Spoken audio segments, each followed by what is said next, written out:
예, 총리님께서 입장하고 계십니다.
반갑습니다. 오늘 제가 이제 후임 우리 한성숙 총리 지명자의 청문회 날짜가 잡히지 않았습니까? 이틀로 정해져 있는 청문회가 잘 진행되고, 그리고 국회의 인준 동의 절차까지 다 마치면 예상컨대 대략 6월 말에서 늦어도 7월 1, 2일 정도까지면 공식적으로 총리직의 인수인계가 가능하지 않을까 이렇게 생각이 됩니다. 그래서 오늘은 제가 총리로서 사실상 마지막 기자간담회를 통해서 우리 총리실에서 애쓰시는 언론인 여러분들 얼굴을 뵐 기회가 되는 것 같습니다. 제가 다른 인사 말씀을 드리는 것보다는 저도 오늘 아침에 내용을 이렇게 정리된 것을 봤는데 아마 이 내용을 우리 언론인 여러분들께도 배부해 드린 것으로 알고 있습니다. 저도 지나간 1년을 한번 정리할 겸 대략 이러한 일이 있었다. 그 의미를 평가하고 앞으로 이어졌으면 좋겠다 하는 말씀을 간단하게 드리고 질의응답 시간을 갖는 것이 어떨까 합니다. 제가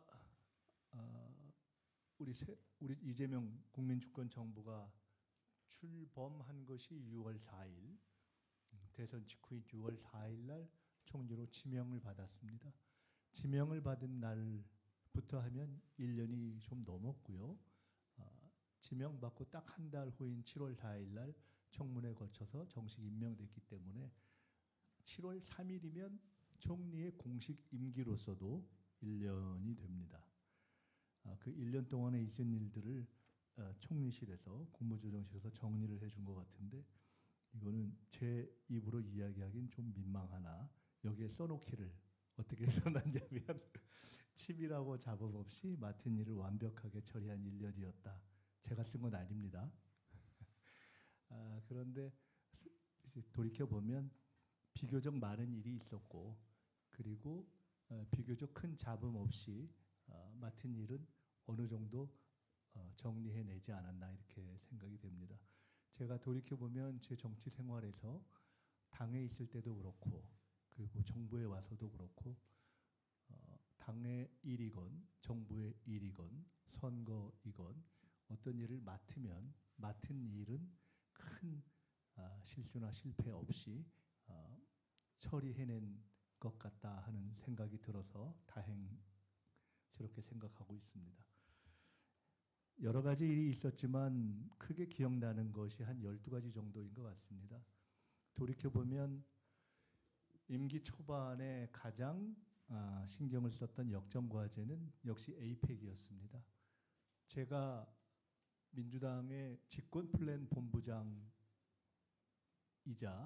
선대위원장으로서 대선 준비를 할 때 사실은 집권 100일 플랜 같은 것도 미리 준비를 했었는데 그때 가장 걱정하고 신경 썼던 일 중에 하나가 대표적으로 에이펙 개최였습니다. 실제로 총리를 맡고 또 총리가 에이펙을 준비하는 그 책임자인 상황에서 굉장히 제가 난감한 입장이었는데 에이펙이 개최될 때까지의 초반 몇 개월은 거의 에이펙에 올인하고 몰두했던 것으로 기억됩니다. 10차례 현장 점검을 간 것도 이례적인 일이라고 하고요. 결과적으로는 대통령님의 탁월한 외교 리더십에 힘입어서 에이펙을 큰 문제 없이 성공시킨 것이 저로서는 임기 초반에 큰 보람으로 남아있고 에이펙 성공은 내란 이후에 대한민국을 국제사회에 정상 복귀시키는 신호탄이 되었다 이렇게 생각을 합니다. A에서 시작해로 A로 끝나는 것 같은데 두 번째로 기억나는 것은 글로벌 AI 허브 유치입니다. 이것은 아마 지금으로부터 20년 내지 30년 후에 돌이켜서 평가하면 대한민국의 AI 3강으로 가는 그 길에 있어서 매우 결정적인 성과 중에 하나로 평가되지 않을까 저는 기대하고 있습니다. 글로벌 AI 허브라는 UN 관련된 국제기구들의 AI 관련 업무와 국제적인 AI 윤리 내지 기준을 만들어내는 과정에서 대한민국이 허브 역할을 하겠다 하는 대단히 담대한 구상이 글로벌 AI 허브 구상입니다. 여기에 많은 분들의 아이디어와 노력이 결합되었는데 저는 실제로 이 글로벌 AI 허브를 각 기구들의 결합을 유도해내는 과정에서 직접 미국과 스위스를 방문해서 유엔 사무총장을 포함한 국제기구의 장들을 만나고 그리고 이후에는 다자개발은행들까지 참여시키면서 합류를 주저하던 기구들의 합류를 결정하게 하는 노력을 했고 그것이 우리 외교사나 또는 우리 역사에 있어서 아주 이례적인 이런 국제기구의 맹화를 한국에 유치하는 그런 성과를 거두었다고 생각됩니다. 글로벌 AI 허브는 이제 큰 구상이 정리가 됐고 연차적으로 예산 투입 계획을 포함한 기본 계획을 기본 계획을 마무리한 상태에서 제가 이제 총리직을 그만두게 되기 때문에 저는 국회에 돌아가서도 이 일이 국회에서 입법과 예산을 통해서 잘 진행되도록 철저하게 점검하면서 뒷받침할 생각입니다. 정부에서도 이 일이 잘 진행되도록 챙겨주실 것으로 믿고 있습니다. 세 번째로는 사회적 갈등의 돌파구를 마련했던 몇 가지의 경험들이 제게는 매우 큰 보람으로 남아 있습니다. 취임한 날 당시 용산에 있었던 대통령실을 나서자마자 농성 중이던 농민단체와 면담을 했고 그분들이 그 농성을 해제하게 되었습니다. 그때 요구하셨던 요구들이 몇 가지 있었는데 그 이후에 지속적으로 챙겨서 실제로 성과들을 내서 농민단체의 대표들과도 그 성과를 함께 의미 있게 평가하기도 했습니다. 그 취임 첫날 역시 그러니까 그 취임 직후 둘째 날인가 셋째 날인가 제가 세종에서 당시 큰 사회적인 어떤 갈등이었던 의료 대란 문제, 의정 갈등 문제와 관련해서 의대생 전공의 그리고 의사단체 대표들을 제가 초청해서 만났고 그것이 바로 의대생 전공의의 복귀 의사 발표로 이어졌습니다. 그것이 결국 1년 6개월간 이어졌던 의정 갈등의 해소로 이어진 것 또한 아주 의미 깊은 일로 생각하고 있습니다. 제가 일요일인 어제도 한국 체대를 가서 그 현장 근처에서 간담회를 했습니다마는 이번에 국민 참정권 침해, 선관위의 부실 선거 사태와 관련해서 직후에 대학생들과 만나서 소통을 했던 것을 또한 매우 의미 있게 생각합니다.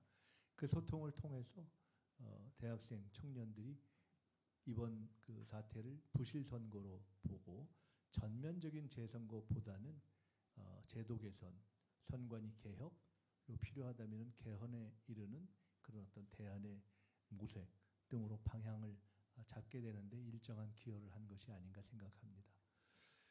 제가 최근에도 몇 번 말씀을 드렸는데 제가 총리를 그만두고 국회로 돌아가면 본격적으로 두 가지를 하려 합니다. 하나는 우리 사회 그리고 정치권, 정당들이 청년 대학생들과의 대화나 소통이 상대적으로 좀 부족했다라고 생각합니다. 그래서 이번 참정권 문제와 관련해서 청년 주도의 사회적 공론화를 지원해 보고자 합니다. 이미 그 제안을 대학생 단체들에게 드렸습니다. 제가 총리직을 그만두게 되지만은 주로 사회적 공론화를 담당하고 있는 국무총리실과 국무조정실에도 이 문제를 특별히 챙겨줄 것을 요청하고 계속 국회에서 확인하려고 합니다. 이 국민 참정권 문제를 해결하는 데 있어서 청년들이 주도하고 선도하고 정부가 뒤에서 지원하는 방식의 노력을 한번 해보겠습니다. 그리고 참정권 문제를 넘어서서 우리 사회의 가장 큰 문제인 청년 문제, 청년들의 어려운 문제를 제가 지난 1년 동안 가장 신경 써왔던 문제 중에 하나이기 때문에 이번 참정권 문제를 계기로 청년들이 직접 나서서 청년 문제를 토론하는 그러한 플랫폼을 그동안에도 추구해 왔고 오늘 주례보고 때도 대통령님께도 이와 관련해서 특별히 제안 드릴 것이 있고 국회와 당에 돌아가서도 이 문제를 적극적으로 추진하겠습니다. 이렇게 한편으로는 청년들 주도의 문제 해결을 지원할 생각이고 두 번째로는 선관위 개혁과 관련된 원포인트 개헌을 본격적으로 국회에서 논의하도록 하겠습니다. 이와 관련한 진지한 여와 야 그리고 전문가들의 토론을 지속적으로 추진하겠습니다. 야당에서도 국민의힘에서도 여러 가지 문제의식이 있으니 많지 진지하고 지속적으로 이 문제를 제기해서 반드시 적어도 국민 상당수가 국민 대다수가 문제의식을 느끼고 계신 이 문제만큼은 여와 야가 합의해서 개헌을 원포인트 개헌을 통해서라도 서로가 다 우리 사회가 인정할 수 있는 대안을 만들어낼 수 있도록 노력하겠습니다. 네 번째로 총리가 할 수 있는 실용 외교라는 장을 개척하고 열어낸 것도 저로서는 의미 있게 생각하고 있습니다. 그동안 우리 사회에서는 총리의 역할에 대해서 약간 저로서는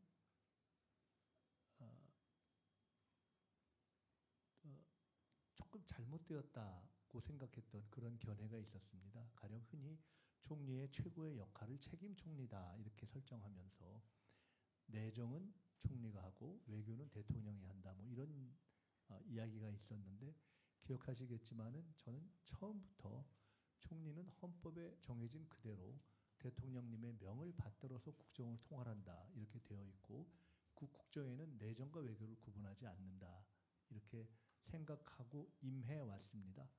그런 입장에서 종래에는 총리의 영역이 아닌 것으로 보통 생각되어 왔던 외교 부분에도 총리의 역할이 있다고 생각돼서 꾸준히 노력을 해 왔습니다. 그 결과 미국을 2번 방문해서 트럼프 대통령과 벤스 부통령을 뵙고 그때마다 한반도 문제를 중심으로 논의를 했습니다. 최근에 트럼프 대통령께서 이재명 대통령님을 뵀을 때도 한반도 문제에 대한 관심을 표명하면서 토론하신 것으로 알고 있는데 제가 2번 미국을 갔을 때에도 2번 다 확인한 바입니다. 미국의 행정부의 이 최고 지도자들이 갖고 있는 한반도 문제에 대한 관심을 확인했고 또 그에 대해서 지속적으로 역할을 해줄 것을 요청하기도 했고 그렇습니다. 아까 말씀드렸던 글로벌 AI 허브 관련한 노력을 한 것도 있고요. 오늘 이제 2박 3일의 일정으로 중국을 가게 됩니다.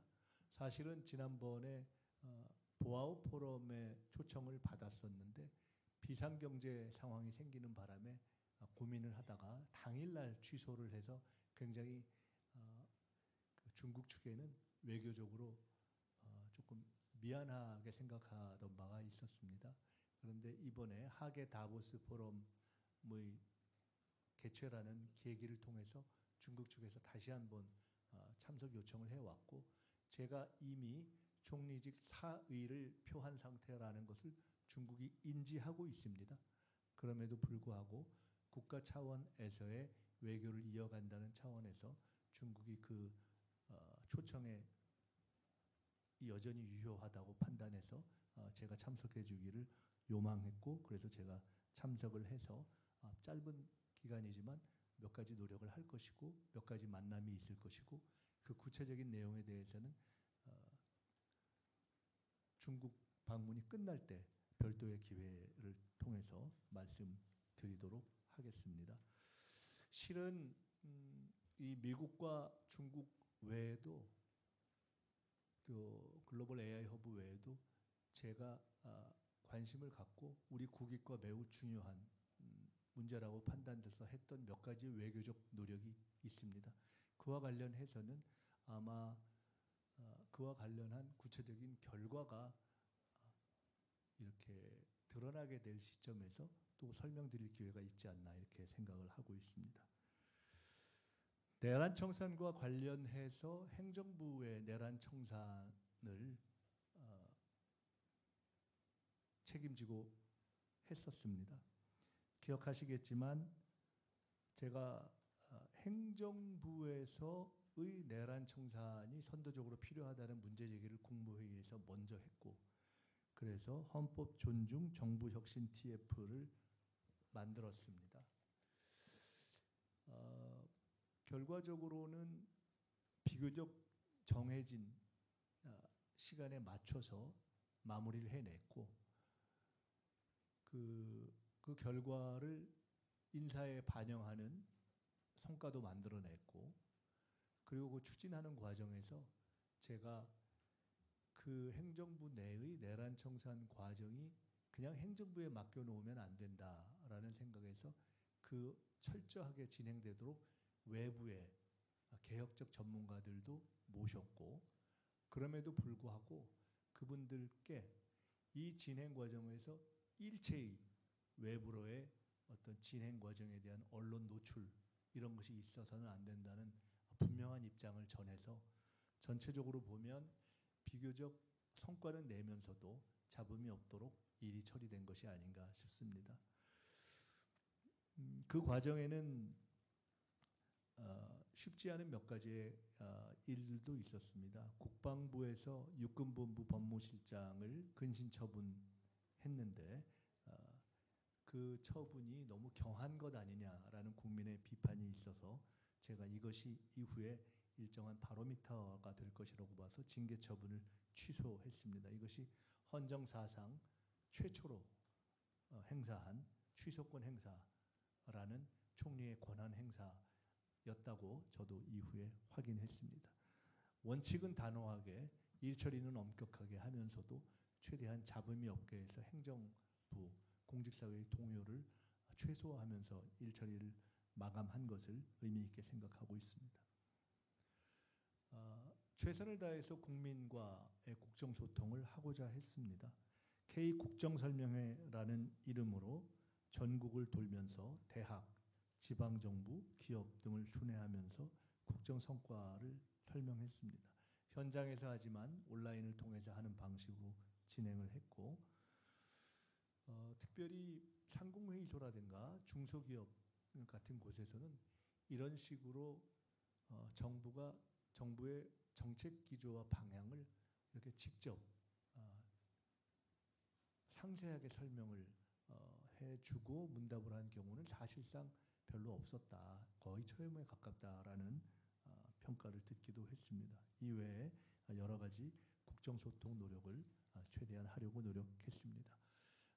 국무회의 생중계 등 국정 자체를 국민에게 개방한 대통령님의 노력과 성과에는 미치지 못하지만 저의 이런 노력을 포함해서 앞으로도 우리 정부의 모든 공직자들이 고위급부터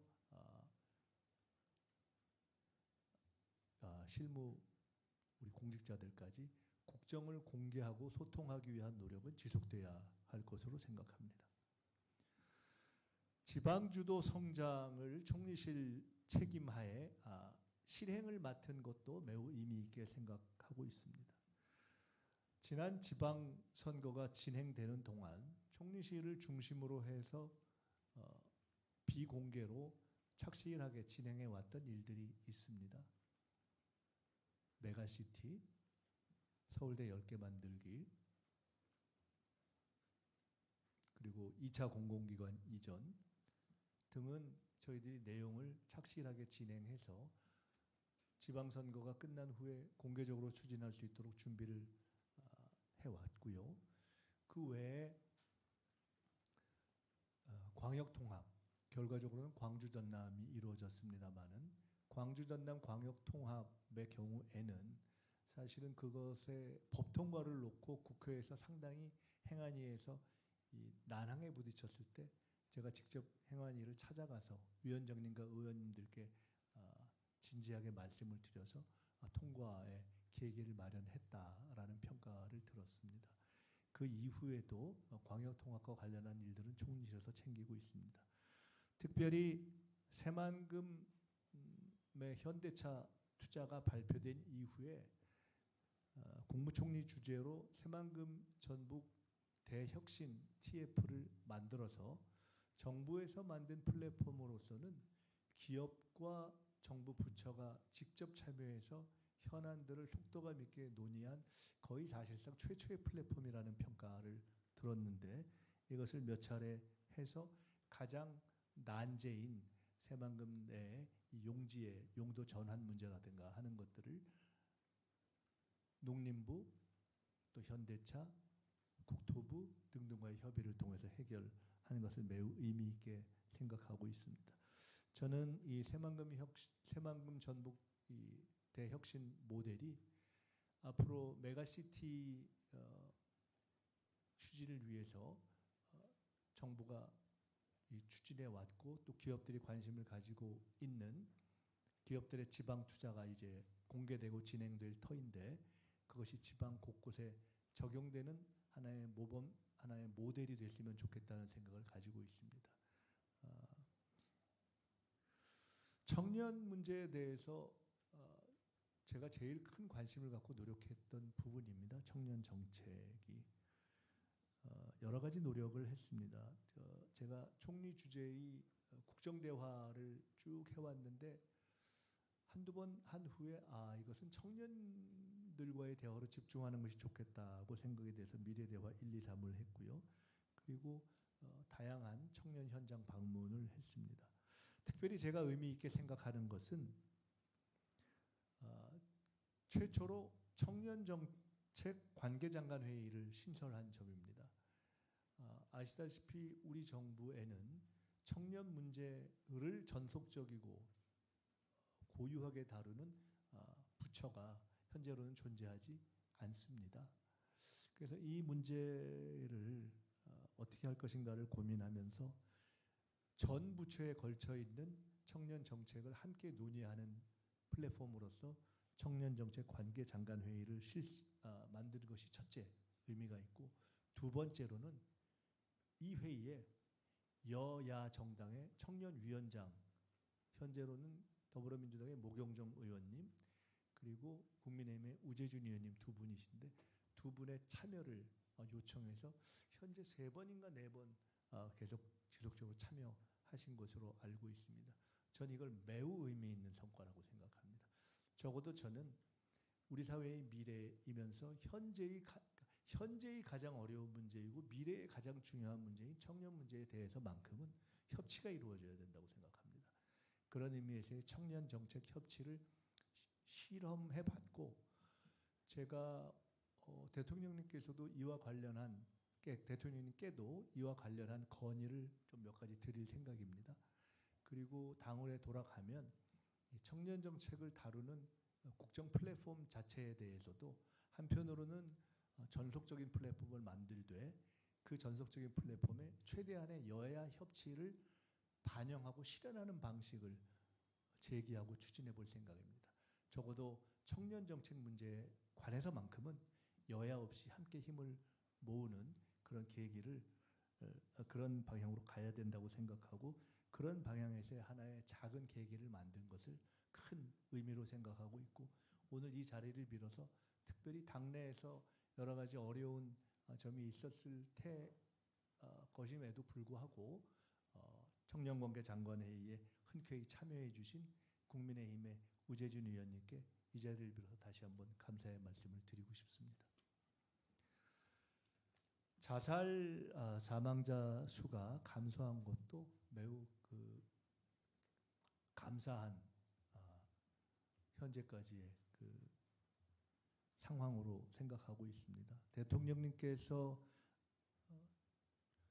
정부 출범 이후에 산재 문제를 포함해서 사실은 산불, 재난, 자살에 이르기까지 우리 사회에 너무나 많은 인명이 불필요하게 희생되고 있다라는 문제를 지속적으로 제기하시고, 자살 문제를 총리실에 맡기셨을 때 사실 저는 국무총리가 돼서 맡았던 모든 일 중에 가장 부담스러웠습니다. 저는 우리 사회에서 가장 어려운 문제가 저출생 문제 해결과 자살 문제 해결이라고 생각합니다. 이게 그동안 엄청나게 많은 노력이 또 자원이 투입됐지만 눈에 보이는 성과가 나기가 정말 어려운 일들이어서 사실은 굉장히 부담스러웠습니다. 그렇지만 참 너무 감사하게 저희가 이 일을 맡고 여러 가지 체계적인 노력을 하면서 저희들의 노력만은 아니고 국정의 전체 흐름 속에서 1000명대를 월 평균 넘어가던 자살자의 숫자가 현재 900대로 떨어진 지가 이게 몇 개월째 지속되고 있습니다. 이 문제와 관련해서는 총리실에서 계속 집중력을 가지고 이 관련한 일을 해주시기 바라고, 특별히 오늘 이 자리를 빌어서 말씀드릴 것은 자살과 관련한 어떤 이 감소의 노력은 정부의 힘만으로 도저히 할 수가 없습니다. 특별히 이 자리를 빌어서 종교계 지도자 여러분들께 그간의 협력에 감사드리고, 앞으로도 우리 사회의 종교 지도자와 이 종교인들 그리고 많은 국민 여러분께서 함께 협력해 주셔서 이 자살 문제를 해소해 나갔으면 좋겠다는 말씀을 드리겠습니다.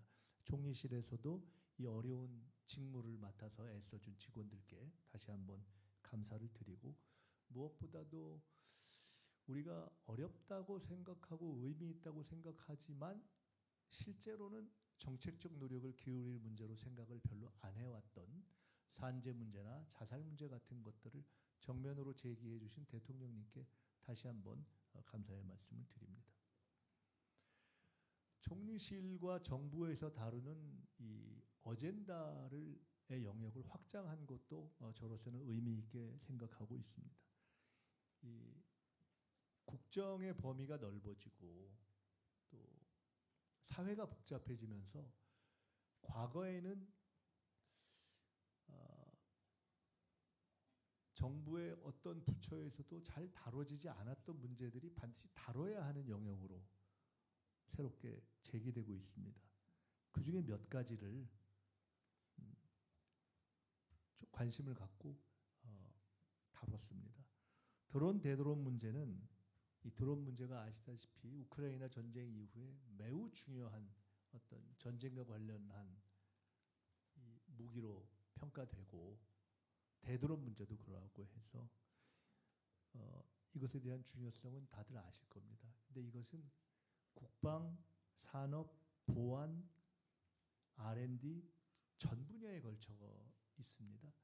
이것을 사실은 다루던 정보 관련 부서나 산업 관련 부서나 심지어 국방부조차도 단독으로 다루기를 어려워하는 문제인데 이 드론 대드론 문제에 대한 통합 가버넌스를 수립하고 민간 합동 TF를 만들어서 5월에 이것을 마무리를 했고 일정한 어떤 정부에 대한 건의안까지를 만들었는데 명실상부하게 대한민국의 최고의 전문가들이 모여서 토론했고 그분들이 본인들이 참석했던 정부 TF 중에 가장 열심히 했다라고 평가해 주실 정도로 이렇게 해주셨습니다. 이 자리를 빌어서 다시 한번 그 TF에 참여해 주셨던 모든 전문가들께 감사드립니다.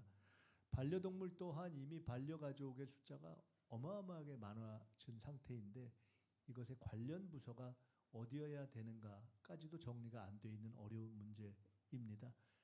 논의를 한 끝에 이것은 총리실 주재의 반려동물 정책위원회에서 다루는 것이 좋겠다라고 해서 위원회를 만들었고 제가 지난 간부회의에서도 제가 총리직을 그만둬도 총리실에서 관심을 놓지 말고 이 반려동물 문제에 대해서는 지속적으로 주기적으로 점검해서 우리 국민들 가운데 이미 엄청난 숫자를 차지하고 계신 이 반려 가족들의 여러 가지 고민들을 잘 해결해 주셨으면 좋겠다는 말씀을 드렸습니다.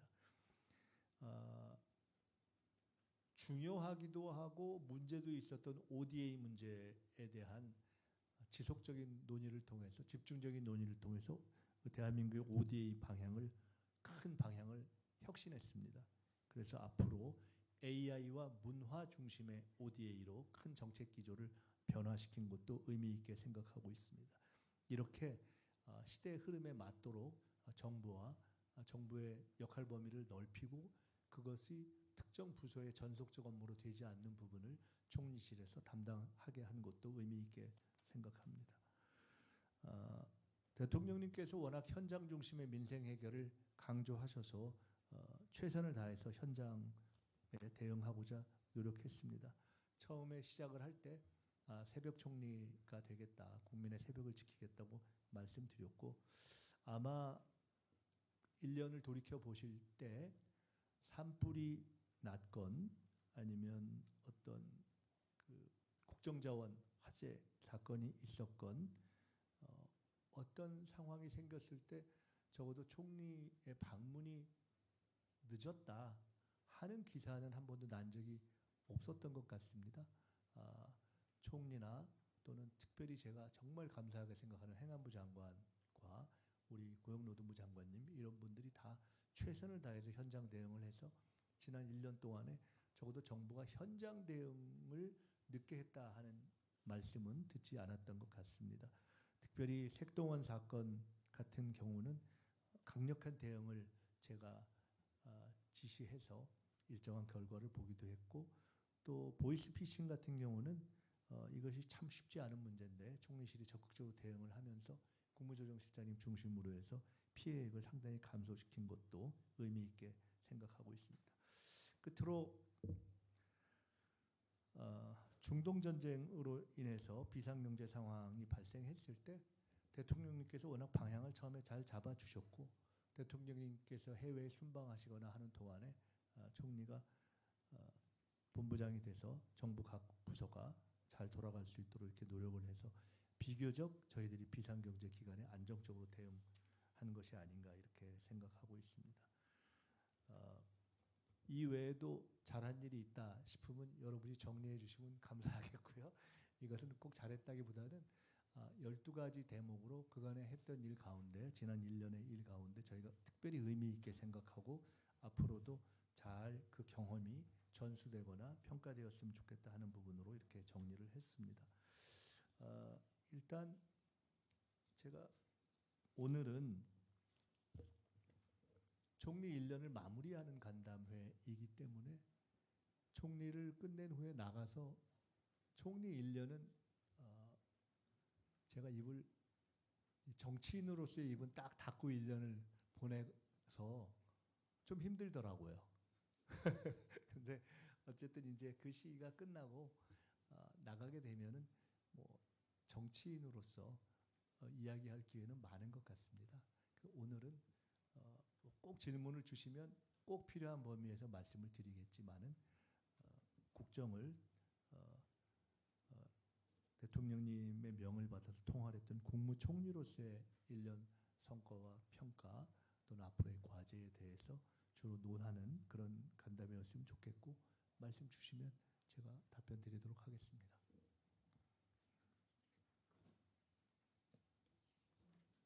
네, 그럼 지금부터 질의응답 시간을 갖겠습니다. 질의응답은 기자님들께서 손을 들어주시면 총리님께서 지명하는 방식으로 진행하겠습니다. 그리고 지명을 받으신 기자님께서는 저 자리에서 일어나셔서 소속과 성함을 말씀하신 후 질의해 주시면 감사하겠습니다.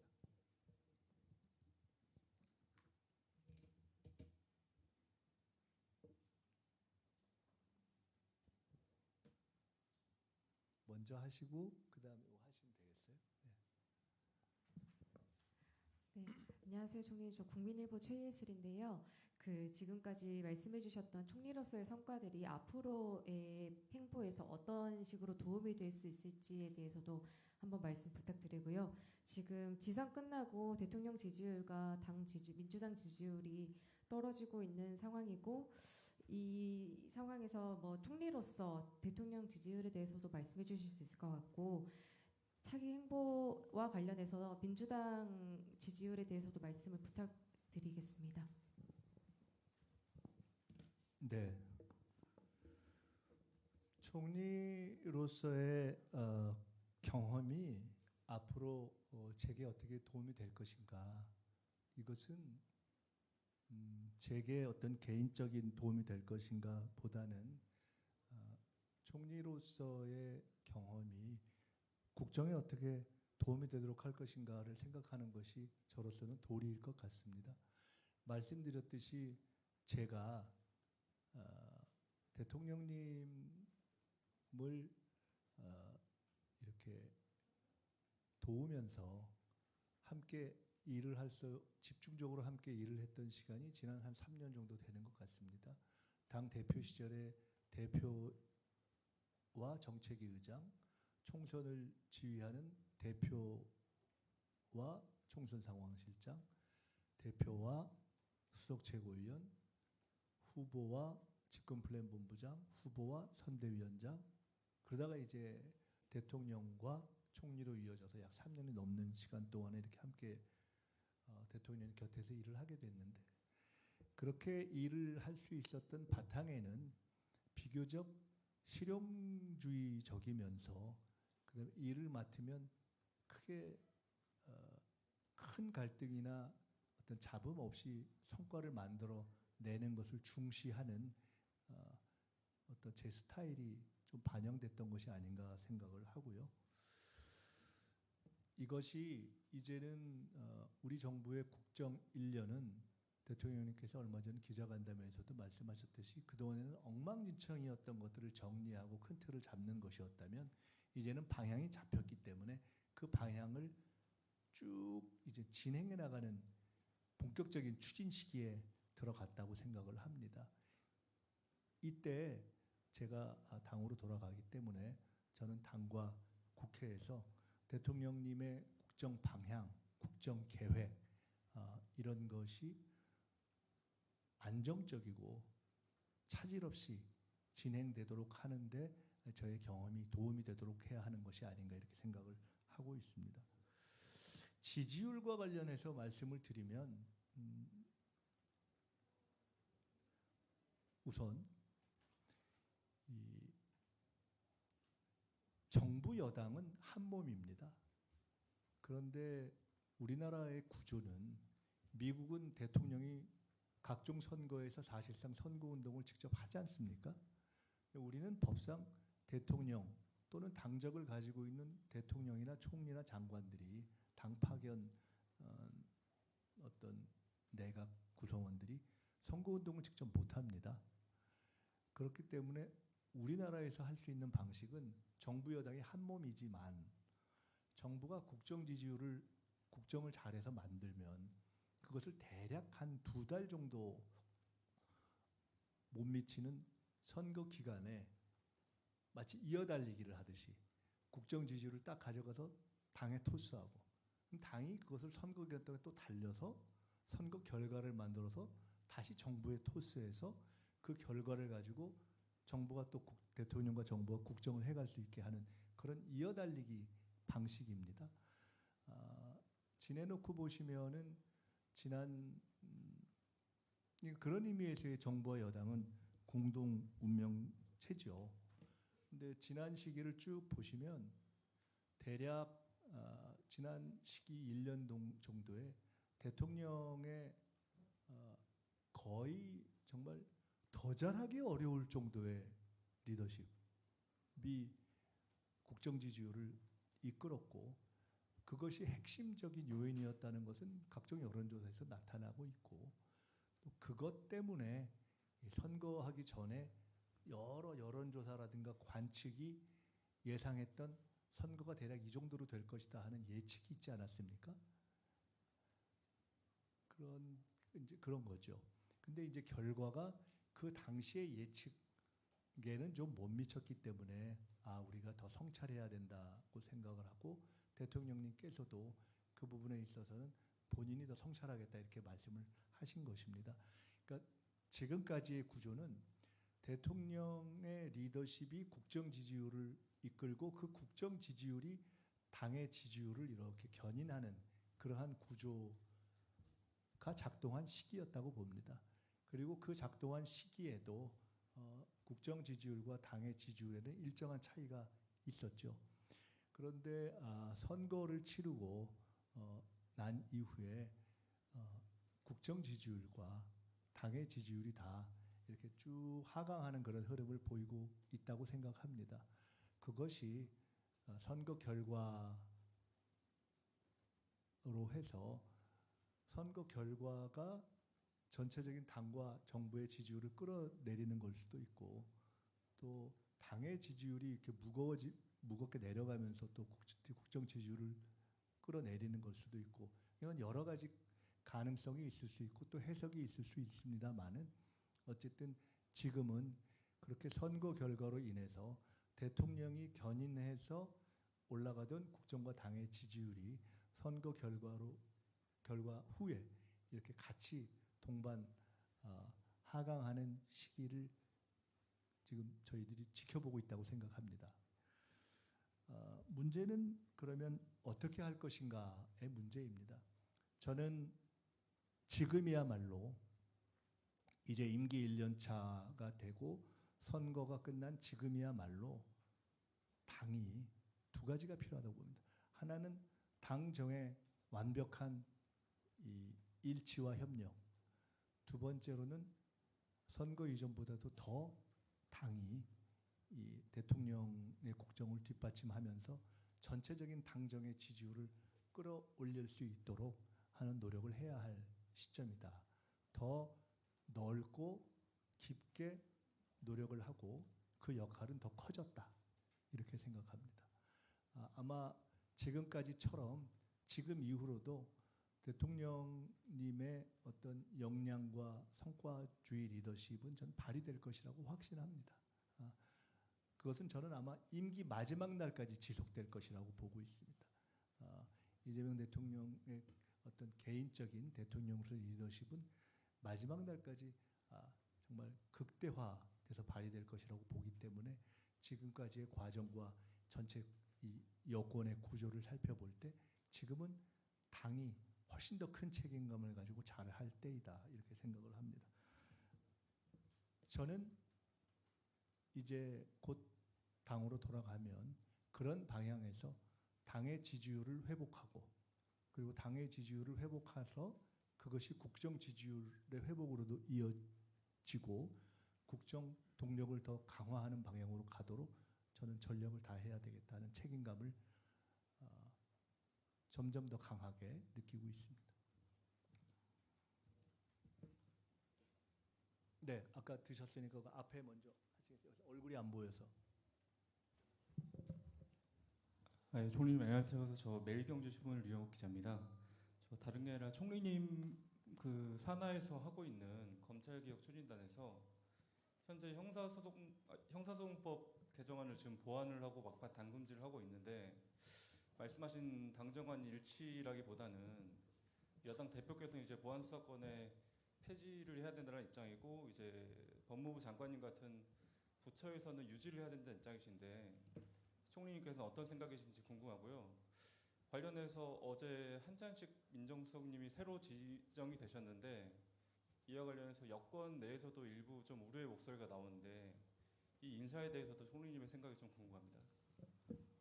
그 질문을 여러 가지 주셨는데 제가 가급적 좀 짧게 하려고 노력을 해보겠습니다. 지금까지 그 검찰개혁 관련한 논의와 진행, 처리는 일관되게 당정이 협의를 하면서 진행해 왔습니다. 그것은 1차 입법 예고안을 당에 보내는 과정을 포함해서 그랬습니다. 당과 협의하거나 당이 이 정도 내용으로 보내면 좋겠다라는 이야기가 있을 때 보내왔다 하는 점을 우선 먼저 확인해 드리고 싶습니다. 개인적으로 저는 검찰개혁안과 관련해서 크게는 두 가지의 개인적 입장을 가지고 있습니다. 처음부터 그렇게 가지고 있었습니다. 첫째는 중수청을 법무부와 행안부 어디에 배속시키면 좋겠는가 하는 1차 검찰개혁안에서 가장 큰 쟁점에 대해서는 저는 행안부에 두는 게 좋겠다는 생각을 가지고 있었습니다. 정부 내에서도 여러 가지 입장이 있었습니다만 그 방향이 좋겠다고 생각을 했고 나머지 여러 쟁점들에 대해서는 당과 함께 그리고 당으로 보내서 토론하는 것이 좋겠다고 생각을 했고 실제로 그렇게 했습니다. 2차 이제 관련한 내용인 보안수사권을 포함한 내용에 대해서는 저는 꽤 오래전부터 일관되게 수사기소의 분리 원칙에 입각해서 보안수사권 폐지가 옳다고 저는 생각을 해왔고 누차 그것을 밝혔습니다.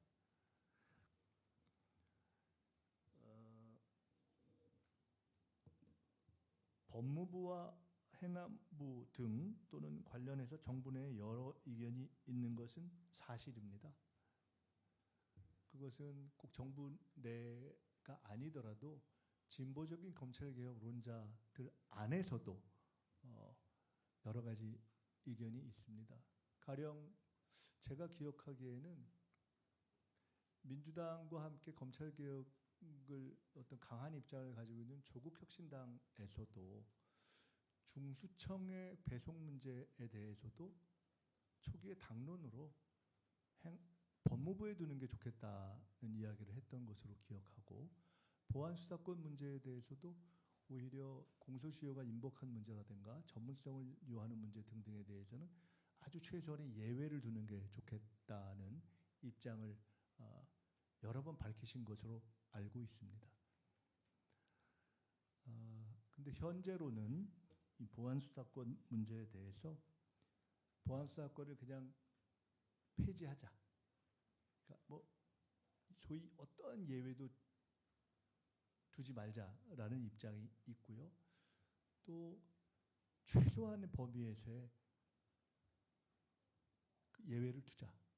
공소시효가 임박했다든가 너무 전문적이라든가 아니면은 가령 경찰의 비위를 수사하는 문제를 경찰에서만 다 해서 더 수사할 거 없다 이렇게 했을 때 이건 아니다 하고 검찰에서 보안수사를 하는 것이 필요하다든가 이런 경우에는 필요하지 않겠나 하는 주장이 있습니다.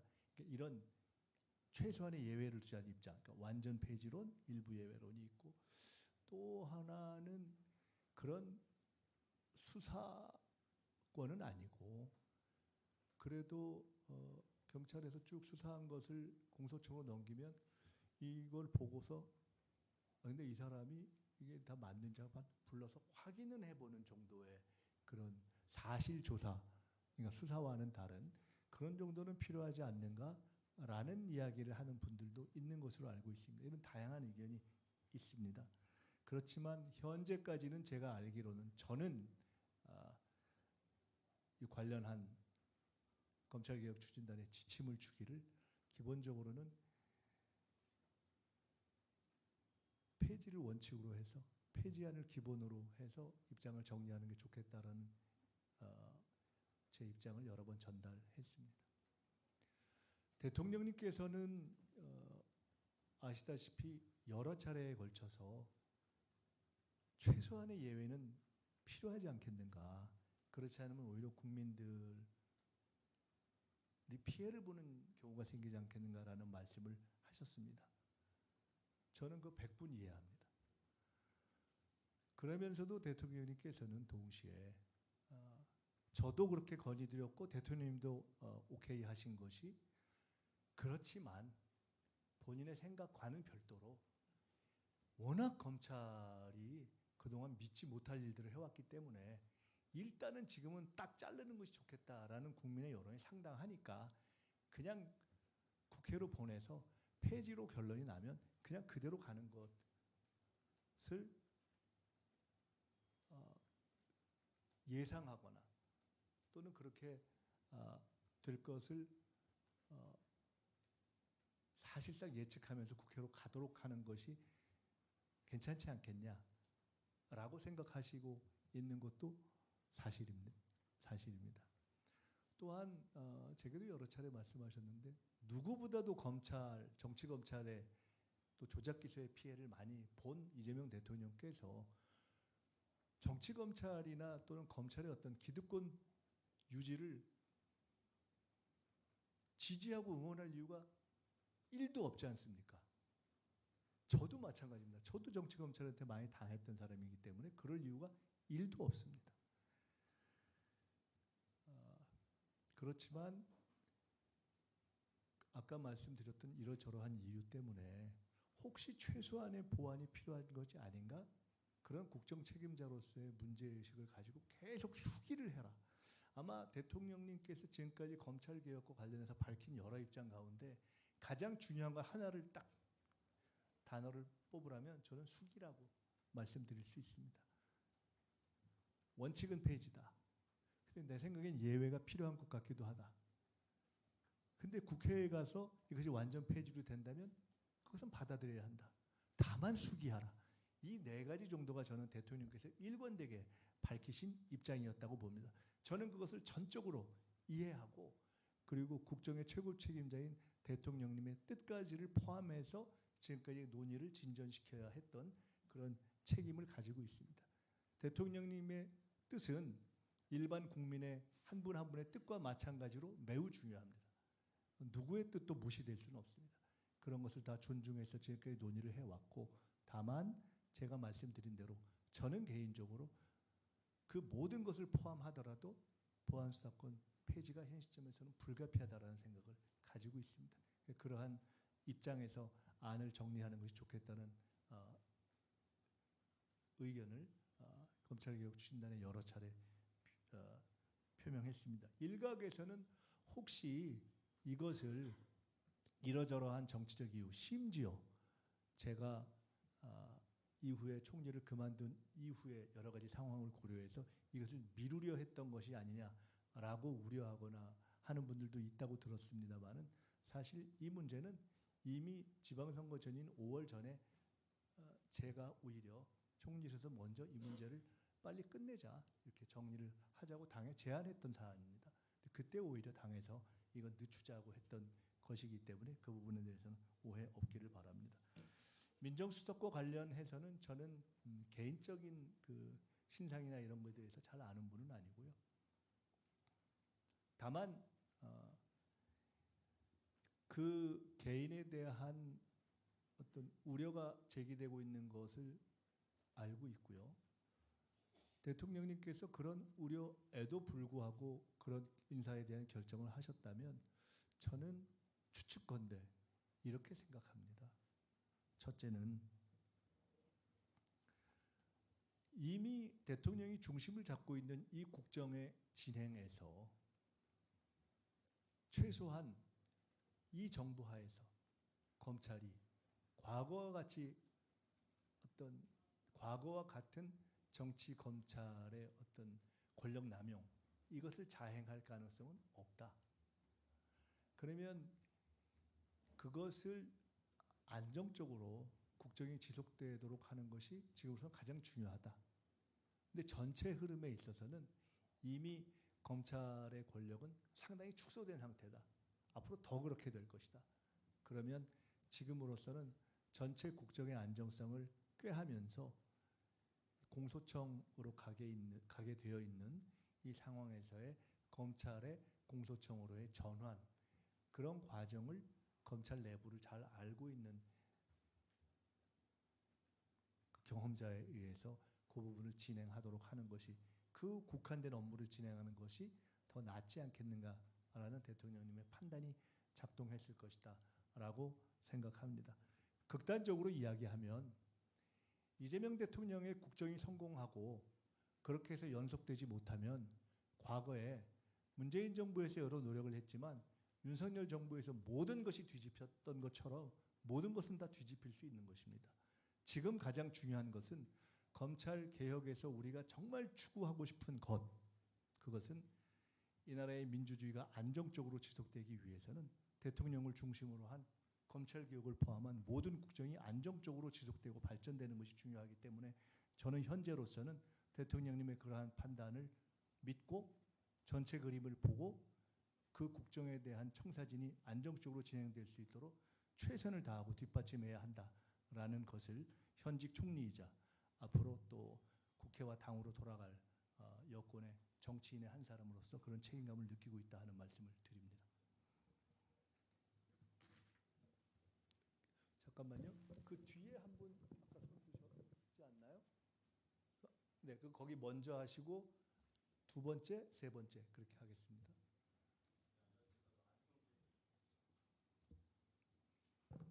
네, 안녕하십니까. 아주경제신문의 김봉철 기자입니다.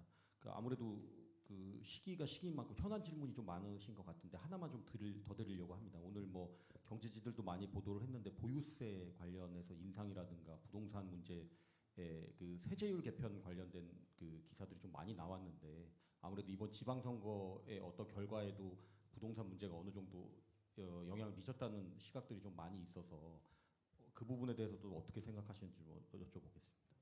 그거는 아주 단답으로 말씀드리겠습니다. 돌이켜 보시면 부동산 문제를 포함한 여러 가지 경제 정책에 있어서 세제 문제는 열어놓되 논의하고 그러나 마지막까지 신중하게 보고 쉽게 결정하지 않는다라는 입장을 일관되게 이야기해 왔습니다. 현재도 그런 연장선상에서의 여러 가지 논의가 진행되고 상황에 대한 판단이 진행되고 있는 것으로 알고 있습니다. 이 문제는 별도로 따로 저도 또는 이 문제를 직접적으로 다루는 정책 당국에서도 또 말씀드릴 기회가 있을 것으로 알고 있습니다. 현재는 뭐 구체적으로 무엇을 딱 예단할 그런 상황은 아닌 것으로 생각합니다. 네.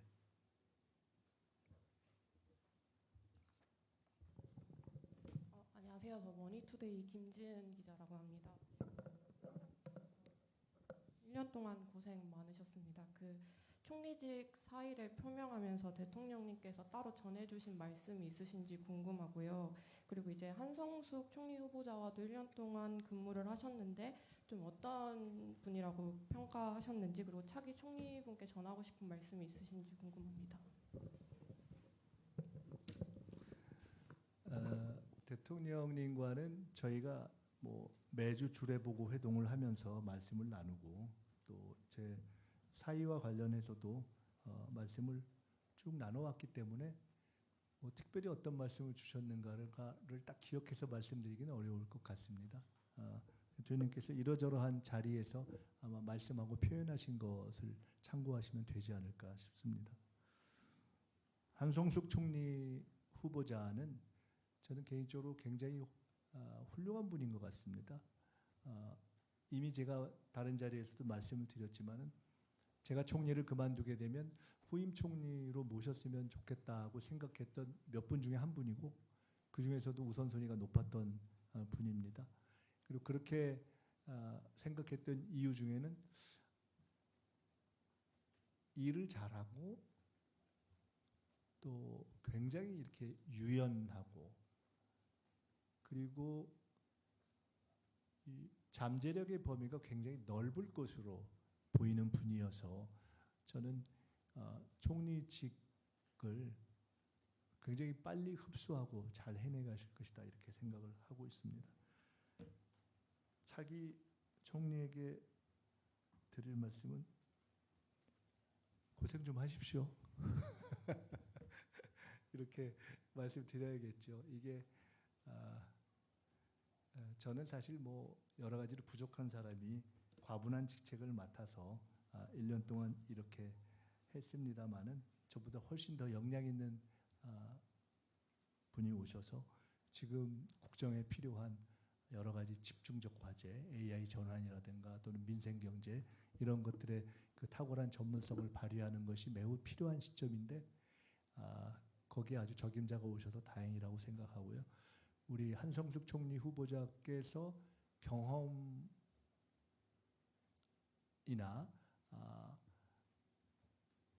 또는 어떤 경험이 좀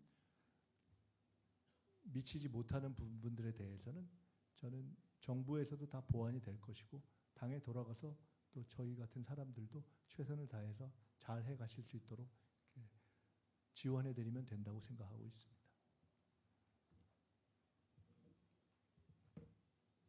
여기 먼저 하셔야 될 것 같아요. 네, 총리님 노고 많으셨습니다. 저 채널의 이준성 기자입니다.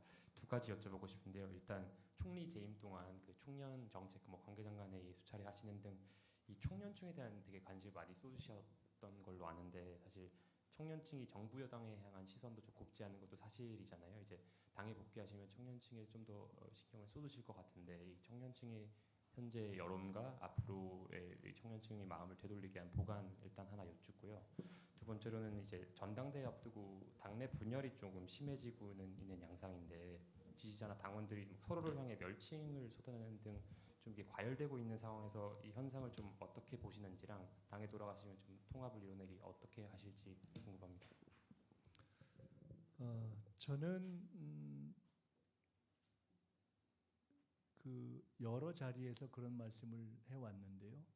대통령님에 대한 지지와 어떤 국정 지지율이 매우 높은 상황에서도 지난 1년 동안에 청년들의 국정에 대한 지지도는 상대적으로 그에 못 미쳤습니다. 저는 이걸 직시해야 한다고 생각해 왔습니다. 그리고 이 문제는 비단 현재의 정부 여당에 대한 어떤 불만족을 넘어서 현재 우리 사회에 대한 우리 청년층의 어떤 체감 그리고 미래에 대한 불안 이런 것의 표현이라고 생각합니다. 가장 중요한 문제라고 생각합니다. 아까도 말씀드렸지만 제가 당에 돌아가서 이 문제에 대해서 풀어갈 몇 가지 보관을 가지고 있고요. 저는 개인적으로 민주당이 몇 가지의 그러니까 여당으로서의 변화가 필요한데 오랫동안 생각해온 것 중에 하나는 민주당은 이제 그 여당으로서의 품격을 더 높여야 하고 그리고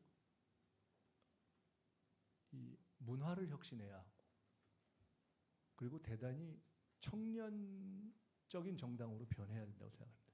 가장 중요한 그러니까 통상적인 어떤 정책 정당, 당원 주권 정당 이런 것에 더해서 저는 뭐 워낙 정책을 중시하고 또 당에서 정책위 의장이나 민주연구원장 이런 걸 두 가지 다 해본 몇 안 되는 사람이어서 정책이 중요하다고 보고 또 당원 주권 시대라는 말을 처음 만들었던 사람 중에 하나여서 당원 주권에 대해서 매우 중시하고 앞으로도 그런 방향으로 갈 것입니다만은 이 전통적으로 우리가 강조해왔던 그런 가치들 말고 이 변화하는 상황에서 민주당이 생각해야 될 새로운 키워드 중에 아주 중요한 것들이 아까 말씀드렸던 품격, 문화, 청년 세 가지라고 봅니다. 청년 정책을 강화해야 되는 문제도 있고요. 그리고 아까 말씀드렸던 대로 저는 청년 문제만큼은 협치 노력을 해야 된다고 봅니다. 제가 당에 돌아가면 이 문제는 국민의힘 의원들과 함께 저는 청년 정책만큼은 협치하자 이렇게 얘기하려고 합니다. 또 하나는 청년 대학생들과의 지속적인 국정소통 플랫폼을 이렇게 만들어야 된다고 생각합니다. 이번 참정권 문제가 저는 매우 소중한 계기라고 생각합니다. 제가 곰곰이 요새 생각을 해보고 있는데요. 어떻게 보면은 투표 외에는 자신의 의사를 반영할 방법이 없기 때문에 청년들이 그것이 유일한 방법인데 그 표현의 기회가 왜곡될 수 있다고 생각했기 때문에 너무나 분노하는 게 당연한 거 아닌가라는 생각을 제가 해보고 있거든요. 그래서 당에 돌아가면 지금까지 총리실에서도 사실 제가 제일 노력한 부분인데 이번 그 선관위 문제와 관련해서 그렇고 훨씬 더 아주 지속적이고 주기적으로 청년들, 대학생들, 청년 근로자들과의 대화를 제가 아마 당에 가면 뭐 제가 개인으로 서든 개인 의원으로서든 또는 제가 당직을 맡게 되든 어떤 민생 대화의 제일 주 플랫폼으로 하겠다는 말씀을 드리겠습니다. 당 분열과 관련해서는 전당대회를 앞두고 또는 어떤 선거 시기 이후에 이러저러한 논쟁과 갈등은 있을 수 있습니다. 그러나 그것이 정도를 넘는 것은 전 바람직하지 않다고 생각합니다. 저는 이 민주당의 분열을 경험해봤던 사람입니다. 민주당은 과거에 열린우리당, 민주당에서의 열린우리당의 분당 이후 몇 년을 지내고 다시 통합민주당으로 통합하는 과정이 있을 때까지 몇 년 동안 너무나 어려운 과정을 겪었습니다. 그때 제가 뼈저리게 느낀 것은 정당이 분열하면 그 정당원 모두의 수준이 떨어진다는 것이었습니다. 절대 있어서는 안 될 일입니다. 그래서 그 당을 사랑하는 사람들은 정말 그 여러 가지 자신의 어떤 주장을 하거나 논쟁을 하거나 하는 것이 극단적으로 가지 않도록 노력해야 된다고 생각합니다. 저는 민주당을 제 몸처럼 사랑하는 사람이기 때문에 그런 일에 최선을 다할 생각이고요. 그런 것과 관련해서 어떤 형태이든 자기와 입장이 다른 상대를 이렇게 멸칭화해서 부르는 것, 이쪽이든 저쪽이든 저는 절제하는 것이 좋다고 생각을 합니다. 비교적 저는 정치를 하면서 저 스스로도 국회에서 대정부 질문에 답할 때도 제 어떤 부덕의 소치로 혹 그렇지 못한 경우가 있을 수 있지만은 어떠한 질문이 야당에서 와도 비교적 절제를 잃지 않으려고 노력을 했던 편이라고 생각합니다. 그리고 상대가 어떤 언어로 공격을 해와도 조금은 다른 언어로 그것을 이렇게 대응하려고 노력을 해왔습니다. 당내에서도 마찬가지고요. 그래서 적어도 이번 당분간의 시기를 거친 이후에 당 내에서 언어로든 태도로든 또는 정치적 노력으로든 당이 화합하고 통합하는 쪽으로 가는 데에 있어서 저는 뭐 지금까지도 그런 스타일이었고 최대한도로 화합적인 방향으로 노력을 할 것이다 하는 그런 말씀 드리겠습니다. 이쪽으로 잠깐 갔다가 이리 가겠습니다. 저 총리 할 때 좀 이렇게 손 많이 들고 질문하시지 오늘 갑자기 질문이 많아지는데 자 그쪽에서 하시고 여기 두 분 하시고 그 다음에 여기로 넘어가겠습니다.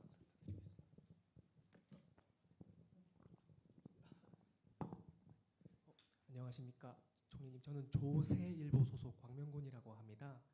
12가지 오늘 성과 중에 하나가 중동전쟁 비상경제 안정 대응을 짚어주셨는데, 현재 이제 고환율 문제가 되게 뉴노멀이 되는 그런 우려가 있어가지고 오늘 중국 가시는데 위안화 환율도 지금 225원 정도 되거든요.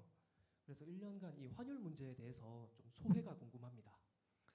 제일 어려운 문제가 부동산 문제하고 환율 문제 아니겠습니까? 또 더 근본적인 문제는 양극화 문제죠. 사실은 어느 시기 이후에 정책을 하거나 경제를 하는 사람들의 최대의 고민은 양극화 문제라고 생각합니다. 사실은 AI 전환 시대, 또 코스피가 이렇게 급등하는 시대에도 사실 마음 한구석이 편치 않고 안타까운 것은 그것이 가지고 있는 양극화의 그늘이라고 생각합니다. 저는 특히나 정부 여당은 항상 두 가지를 봐야 한다고 생각합니다. 하나는 전체 그림을 보면서 전체 상황을 긍정적으로 이끌어 나가기 위한 노력을 해야 하고, 두 번째로는 그 결과가 만들어낸 긍정적인 숫자에 취하면 안 된다고 생각합니다. 그 점에 그 두 번째의 대목에 양극화, 뭐 환율, 부동산 이런 것들이 있겠죠. 누가 해도 쉽지 않았을 문제이고 저희로서는 그 부작용을 최소화하기 위해서 노력하고 있지만 절대 쉽다고 말씀드릴 수 없는 그런 상황들이 있어서 지금 적어도 숫자로 나타나고 있는 어려움을 부정하기 어렵다. 그리고 앞으로도 계속 노력해야 되겠다 이렇게 생각하고 있습니다. 제가 아까도 말씀드렸지만 아마 여러 가지 정책적인 입장에 대해서는 제가 이제 총리직을 그만두고 나가면 또 한편으로 조금 더 자유로운 입장에서 저의 자유로운 어떤 의견을 정책과 관련해서 말씀드릴 기회가 있을 것 같습니다. 우리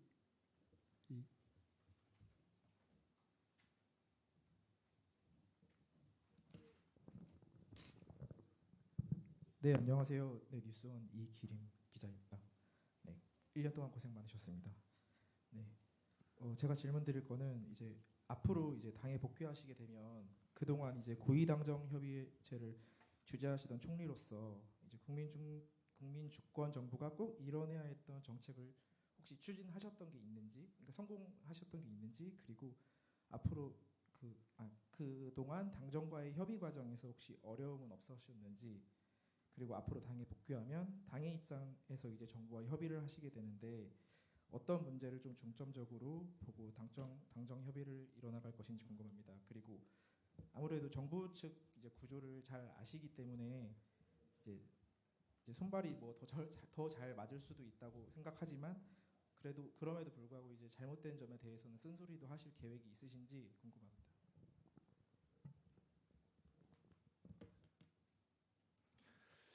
그 정부 여당의 관계, 여당과 정부의 관계는 기본적으로 쓴소리가 아니라 솔직한 소리입니다. 그리고 그 솔직한 소리, 그 솔직한 소통을 통해서 방향을 잘 함께 잡아가는 것입니다. 지금까지도 그랬고 앞으로도 그랬고 당연히 여러 가지 문제들에 대해서 제가 정부에서는 정부 내에서, 그리고 앞으로 당에 가면 또 당에서 당연히 여당의 일원으로서 정부에 가야 될 방향에 대해서 이런 방향이 더 바람직한 것 같다 싶으면 정부에 대해서든 또 대통령님께 대해서든 솔직하게 허심탄회하게 지금까지처럼 말씀을 드릴 생각입니다. 여당은 또 정부는 말씀드렸던 것처럼 겉으로 보이는 모습보다 훨씬 중요한 것이 실제와 성과입니다. 여당의 구성원은 한편으로는 국민들에게 정부 여당이 한몸으로 안정되어 있다는 안정감을 드리면서 또 한편으로는 내부적으로 더 좋은 개선 방안이 무엇인가를 치열하게 고민하면서 그거를 이렇게 원활하게 소통해서 그거를 변화시켜가는 그런 양면적인 노력이 필요합니다. 그 양면을 다 해나가겠다 하는 말씀을 드립니다. 뭐 과거에 잘 안 된 것이 있느냐, 앞으로 어떤 것을 하겠느냐와 관련해서 말씀드리면 정부는 상대적으로 집행을 해야 하기 때문에 이 방향이 잡혀 있는 국정과제를 쉴 새 없이 이렇게 뛰어갑니다. 근데 사실은 여당은 뭘 좀 해주면 좋냐면은 정부보다는 훨씬 더 일상에서 민생에 닿아 있기 때문에 큰 국정과제의 방향이 있음에도 불구하고 정부가 놓칠 수 있는 것들을 사실은 대통령님께서 국무회의에서 굳이 일일이 지적하지 않아도 될 정도로 당에서 빨리빨리 찾아가지고 그것들을 당해서 문제 제기를 이렇게 해주는 것이 굉장히 중요한 기능입니다. 그것이 하나가 있고 또 하나는 상대적으로 정부는 크게 보아서 당정이 협력하거나 또는 대선을 통해서 이미 국민에게 하겠습니다 하고 공약해서 하기로 한 바를 집행해 나가는 부분이어서 조금 더 긴 호흡을 갖고 앞으로 그 다음에는 이런 방향으로 가자 하는 것을 연구하는 그런 기능이 고유의 기능은 아닙니다.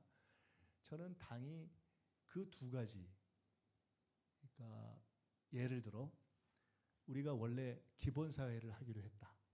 그래서 지금 이제 기본소득 실험을 하고 있다 한다면 정부가 그렇게 달려가고 있는데 큰 틀에서 보면은 이것이 어떻게 돼야 더 잘 진행될 것인가를 생각하면서 저는 원래 제대로 됐다면 당의 품격 있는 기본사회, 제가 그냥 가칭을 만들어 본 겁니다. 품격 있는 기본사회 정책 TF 같은 것들을 만들어서 대선이 끝났으면 끝, 이게 아니라 지속적으로 정부의 정책적 아이디어를 공급해 줄 수 있는 일을 해야 됩니다. 사실 그것이 첫째. 그러니까 조금 더 긴 호흡을 가지는 것, 그리고 또 하나는 조금 더 현재에 관련된 것. 이 두 가지를 당이 계속 돌려주면서 정부에 공급해 주는 역할을 하는 것이 저는 중요하다고 봅니다. 지금까지 무엇이 부족했다 이런 것보다는 앞으로 저는 제가 당에 돌아가게 되면 그런 양면에서의 기능이 더 잘 진행되도록 최선을 다해 보겠다는 생각을 가지고 있습니다. 이쪽으로 넘어갈까요? 이쪽 갔다 갈게요. 예. 이렇게 1, 2, 3 그렇게 가죠. 이렇게 하면 어떨까요? 세 분 쭉 다 말씀 듣고 제가 종합해서 좀 짧게 말씀드릴게요. 예. 예, 저 조선일보 김용필입니다. 1년 동안 수고 많으셨는데 혹시 총리직을 수행하시면서 그동안 좀 더 잘했으면 좋겠는데 미진했다라든지 좀 아쉬움이 있었다라고 생각하시는 부분이 어느 것인지가 좀 궁금하고 그것을 당에서 돌아가시게 되면 어떻게 풀어가실지 구상하고 계신지도 좀 말씀해 주셨으면 좋겠습니다. 네. 그다음. 네, KTV 기자 김용민입니다. 저 1년간 정말 고생 많으셨고요. 지역 발전, 지방 발전에 대해서도 한 말씀 듣고 싶은데 사실 지난해 9월이었죠. 대통령께서도 선택이 아닌 운명이다 이런 얘기를 또 하셨고 그래서 5급 3특에 대한 그런 부분도 같이 한번 여쭤보고 싶습니다. 사실 저희 간담회도 총리께서도 이제 새 정부때는 서울에서 더 많이 하셨고 이런 어떤 현실적인 그런 문제들도 사실 있는데 이런 부분들 그 국민이 생각하는 현실적인 그런 5급 3특에 대한 괴리감 그리고 지금 추진하는 정책 그리고 5급 3특이 어느 정도 지금 추진되고 있는지 이런 부분도 같이 좀 말씀 듣고 싶습니다. 네, 안녕하세요. EBS의 금창호입니다. 예산 관련해서 질의 좀 드리고 싶은데요. 지금 지방선거 이후에 교육당국이랑 예산당국에서 지방교육재정교부금 개편이 좀 이슈입니다. 지금 교부금이 그 내국세 20.79%로 자동으로 편성되고 배부되는데 이런 일률적인 배부 방식에 좀 변화가 필요하다고 보시는지 좀 필요하면은 좀 어떤 방식을 고려할 수 있는지 설명 좀 부탁드리겠습니다. 아예 쭉 다 할게요. 제가 쭉 한꺼번에 말씀해도 될 것 같아요. 저 아까 손 드셨던 것 같은데. 네.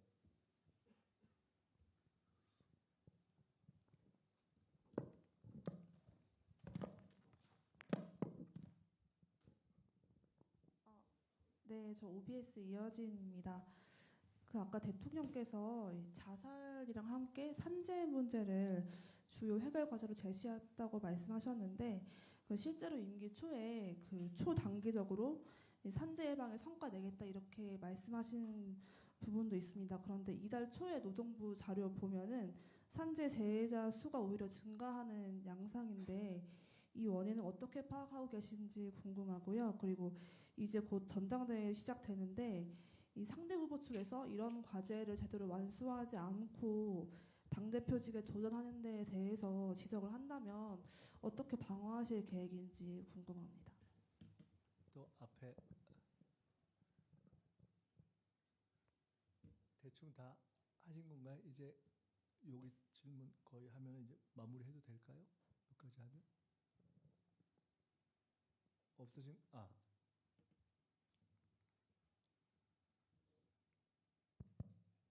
예. 총님, 저 중앙일보 하준호입니다. 저는 아까 보안수사권 관련해서 추가 질문인데, 그 대통령께서도 말씀하셨지만 해보고 또 이렇게 좀 문제가 있으면 고치면 된다 이런 말씀을 주시긴 했었지만, 일각에서는 그런 그러니까 이 제대로 한번 형사사법 체계를 다 이렇게 좀 고치는 것인데 한번 해보고 또 고치면 된다는 그런 생각이 조금 그 정부로서는 무책임하다라는 그런 생각을 가지신 분들도 계신 것 같습니다. 그래서 그동안 추진단에서 좀 이 보안수사권을 폐지했을 때 어떤 혼선과 피해가 우려가 되고 또 그에 대한 좀 대비책 이런 거를 좀 그 생각을 해서 좀 마련한 게 있는지 좀 궁금합니다. 네, 이제 지금까지 주신 거 이제 마무리하면 될 것 같습니다. 간단하게 말씀드리겠습니다.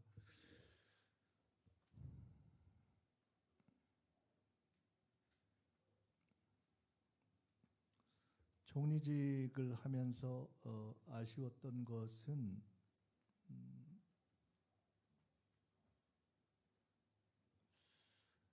사실 제일 개인적으로 여러 가지 시도를 해봤는데 참 아쉽다 하는 부분은 사실 청년 정책입니다. 정말 여러 가지 시도를 좀 해본 것 같습니다. 대화도 해보고. 그런데 고민을 저도 하게 됩니다. 지금 이 어떤 청년들이 갖는 어려움이 여러 가지 정책들을 이렇게 하나하나 잘 해서 근본적으로 크게 우리 사회에서의 청년들의 미래에 대한 어떤 걱정, 불안 이런 것이 해결될 수 있는가, 그런 큰 어떤 기류가 변할 수 있는가에 대해서 쉽게 그렇다라고 답하기가 어려울 정도로 이게 참 어려운 문제들인 것 같습니다. 그래서 여러 가지 노력을 하고 여러 가지 대화를 정말 했는데 조금씩의 개선은 있었습니다, 분명히. 그렇지만 저도 만족스럽지 못하고 그렇습니다. 그래서 이 부분을 있는 그대로 인정하고 아까도 말씀드렸던 것처럼 당에 돌아가면 소통도 제일 많이 하고 그리고 관련 정책도 제일 집중적으로 한번 좀 노력을 해보려고 생각을 하고 있습니다. 저는 개인적으로 나중에 당에 돌아가면 말씀드릴 기회가 있겠습니다만은 제가 연구원장, 민주연구원장이라는 자리와 정책위 의장 두 가지를 해봤는데 그 체제가 한편으로는 좀 이렇게 역량이 잘 재조정되면서 한편으로는 정책이 강화되고 또 한편으로는 연구원은 어떤 당의 큰 틀에서의 어떤 전략을 더 좀 집중하는 쪽으로 그렇게 재편돼야 되는 것이 아닌가라는 생각을 가지고 있습니다.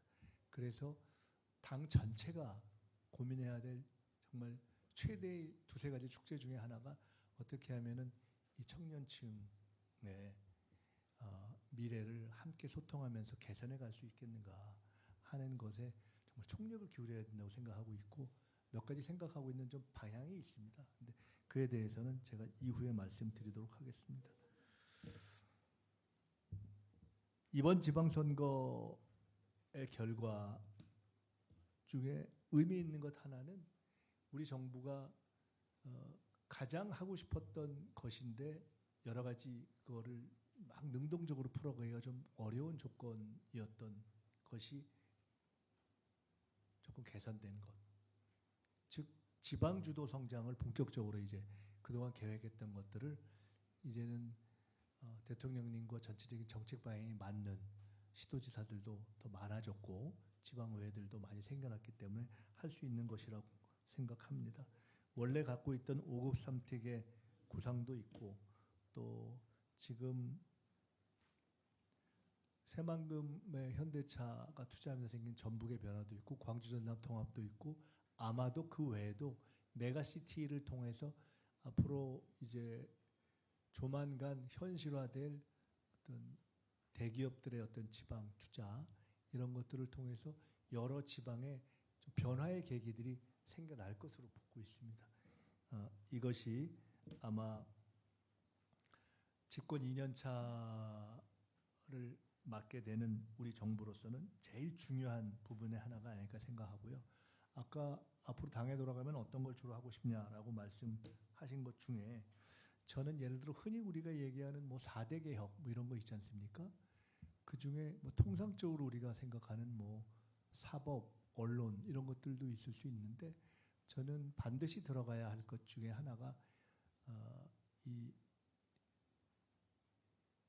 지금 이제 1, 2차 상법 개정을 통해서 상당히 개선되어 가고 있는 것들을 조금 더 남아있는 문제들을 잘 해결해가는 그런 어떤 금융, 증시 뭐 이런 것과 관련된 개혁이 있을 수 있고 또 하나가 지방주도 성장을 실질화할 수 있도록 하는 제도들 거기에 있어서 어떤 걸림돌들을 입법 차원에서 정리하는 일종의 지방제도 개혁 이것이 매우 중요한 거라고 생각합니다. 그러니까 정부가 방향을 잡고 가면 이것을 당이 한편으로는 속도로 뒷받침하고 한편으로는 미처 못 이렇게 눈이 닿지 못한 것을 찾아서 해주는 이것이 제일 중요한 것 중에 하나로 생각하고 있다 하는 말씀을 드립니다. 지방 정부 또는 지방 교육의 어떤 예산과 관련한 문제는 아까 말씀하신 지방의 교육교부 문제뿐만 아니라 어제 제가 민주당의 시도지사 및 기초단체장 워크숍을 갔는데 그때 광역단체장들이 쭉 토론을 하시는데 다들 지방 재정의 어려움을 굉장히 많이 절감하고 말씀하시더라고요. 해서 이 문제는 아까 말씀하신 이슈를 포함해서 조만간 이제 원래는 제2국무회의라는 틀로 한번 새로 모으자, 뭐 논의를 하자 하는 그런 자리가 됐건 어땠건 본격적으로 한번 그 관련한 문제를 논의해서 조정할 때가 오지 않았는가 이렇게 생각을 하고 있습니다. 산재와 관련해서는 그 수치는 한번 확인해 보시면 어떨까 싶은데요. 왜냐하면 제가 어떤 수치를 말씀하시는 건지 제가 지금 정확히 몰라서 그런데 그동안 제가 고용노동부 장관님으로부터 듣기는 이제 통계를 잡고 계산해서 발표하는 시기가 있고 실제 진행 시기가 있어서 예를 들어 오늘 현재 진행되고 있는 것이 공식 발표되는 시점의 통계는 반영이 안 되고 그런 것이 있지 않습니까? 그래서 오늘 현재 이번 달 현재의 통계는 아직까지는 비공식계인 경우가 많은데 제가 알기로는 그런 비공식 집계와 관련된 최근 일정한 기간의 통계는 전체적으로 이렇게 완만하게 하강하고 있는 것으로 저는 확인하고 있고요. 그럼에도 불구하고 저도 현장을 쭉 가봤습니다마는 특히 50인 이하, 50억 이하 이런 소규모 사업장의 산재 문제는 참 어렵더라고요, 해결이. 아마 우리 노동부 장관님도 제일 난제로 생각하고 있는 것이 그 부분일 텐데 그런 부분은 그야말로 전체적인 문화의 개선과 연결되어 있는 것이어서 앞으로도 지속적으로 노력하겠다는 말씀을 드리고 정부의 이러저러한 어떤 목표가 부족한 부분이 있다면 그건 당에서 함께 노력해서 개선해 가야 될 부분이다 이렇게 생각합니다. 보안수사권의 문제는 이미 아까 충분히 말씀을 드린 것 아닌가 싶습니다. 보안수사권의 문제는 이렇게 봅니다. 이 문제에 대해서 다들 이 문제에 대해서 의견을 갖고 표명하시는 분들은 다 진지함이 있다고 저는 생각합니다. 이 검찰의 권력 남용은 지금 이참에 완전히 뿌리를 뽑아야 한다라고 생각하는 어떤 역사적 경험에 근거한 인식이 있습니다. 요만큼이라도 틈을 주면 검찰은 다시 나쁜 짓을 할 거다. 이것이 있습니다. 동시에 그렇지만 그렇다고 해서 그냥 뻔히 보이는데 그 빈 구멍이 생길 수 있는데 그거를 일체의 보완 장치 없이 해도 좋은가? 라는 진지한 고민이 있습니다.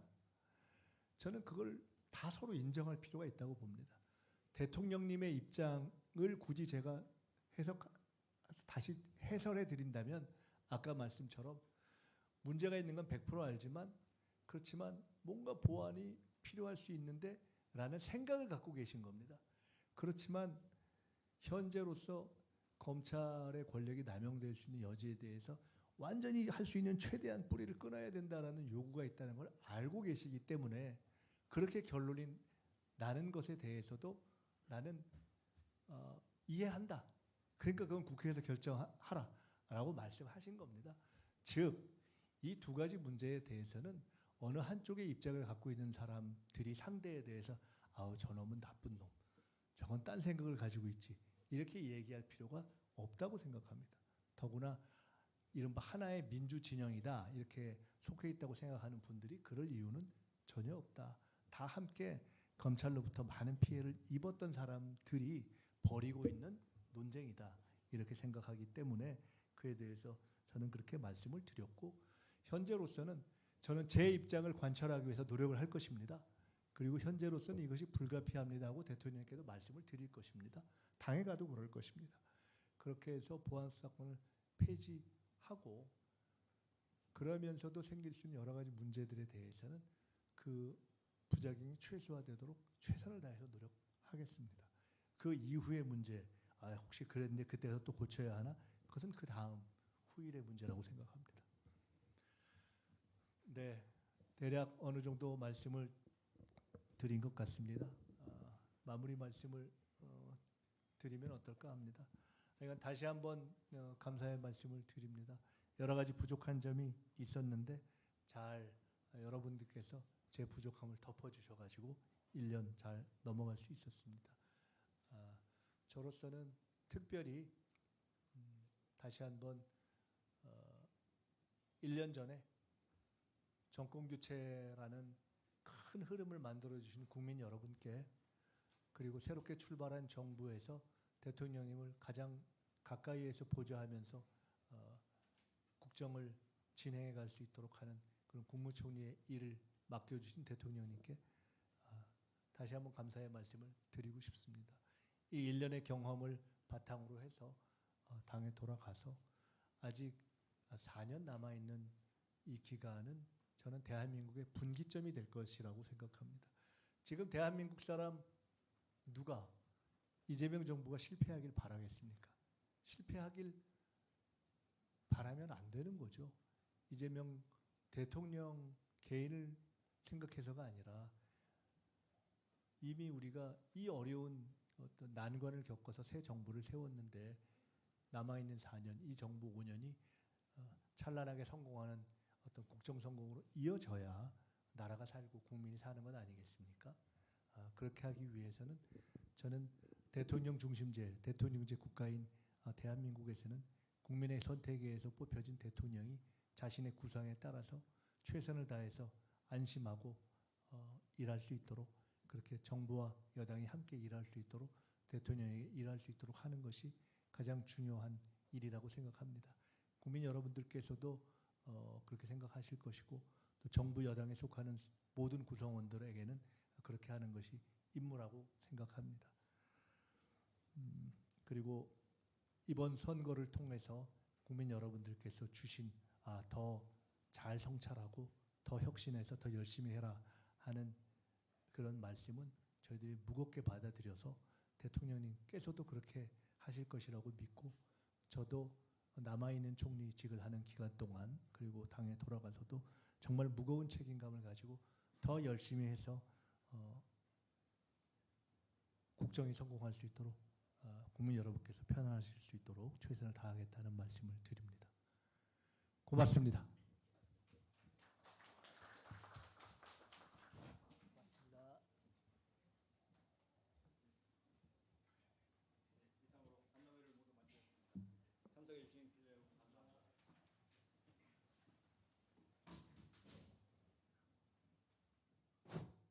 예, 금일 오찬에 참석하시는